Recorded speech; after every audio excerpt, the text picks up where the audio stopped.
D'abord, je tiens à rendre hommage aux forces de l'ordre qui ont commencé à travailler.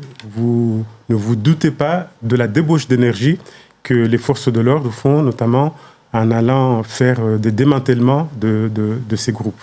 Moi, je comprends l'inquiétude des Mahoraises et des Mahorais, mais je fais un petit bref rappel historique.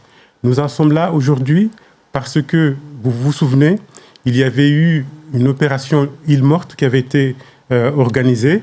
Tous les élus de Mayotte, sans aucune exception, nous nous sommes mis d'accord, nous sommes partis à Paris. Nous avons eu des rendez-vous auprès du président du Sénat, de la présidente de l'Assemblée nationale, du ministre des Outre-mer, avec le cabinet de l'Élysée, le cabinet de Matignon qui était présent, l'association des maires, le président de l'association des maires, et plus tard, un autre rendez-vous avec le cabinet de la première ministre. Il n'y avait qu'un mot, nous en avons assez de subir cette violence, cette extra-violence, et c'est parti de là.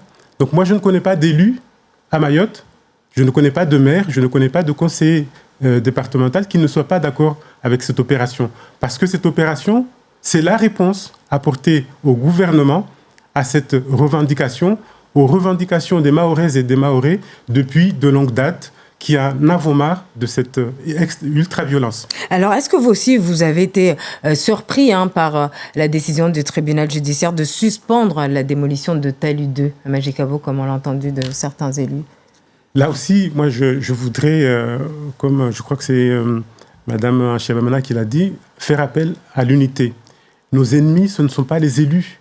Nos ennemis, ce n'est pas le préfet, ce n'est pas le gouvernement. Nos ennemis, ce sont ces voyous, ces criminels qui s'attaquent à nous. Mais vous avez été surpris ou non de cette décision? Nous sommes dans un état de droit. Nous sommes dans un état de droit, donc que des individus prennent l'initiative de saisir la justice, ce n'est pas du tout surprenant. On pouvait s'y attendre. C'est une décision qui a été rendue. Ce n'est qu'une suspension. D'ailleurs, j'ai noté que sur les 31 demandeurs, 5 seulement sont soit de nationalité française, soit sont nés à Mayotte. Ça tord le cou à ce qu'on entend à longueur de journée en métropole, notamment dans les plateaux télé, que des Mahorais vivraient en majorité ou à égal dans ces bidonvilles. Ce sont des bidonvilles qui, en grande majorité, sont peuplés d'étrangers en situation irrégulière. Et moi, quelque chose me choque quand on s'oppose à la destruction de bidonvilles. Vous vous souvenez, je crois que c'était à Koungou, il y a quelques années, dans un bidonville, à la saison des pluies, eh bien, un mur a emporté une mère et tous ses enfants. C'est ça qu'on veut. C'est ça qu'on veut, maintenir cette situation et causer d'autres dégâts.